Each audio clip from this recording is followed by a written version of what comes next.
Alright guys, got another shop challenge for you. Today's is going to be like a grip strength challenge. So we got a digital torque wrench that we're going to start at 7 foot-pounds. And you can hold on to it with 2 hands, however you want, one over the other, one on top of the other. And then one of us will bend this, and if it beeps, then you pass the first round. And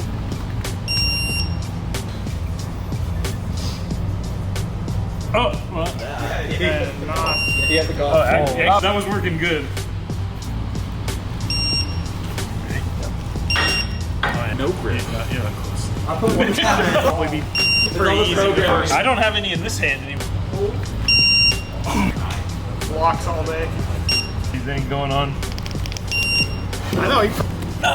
Oh, yes, it beat. I'm out. We'll see if anybody makes it 12. Oh! No. Oh, dang. Man, that's all at the 15.5 too.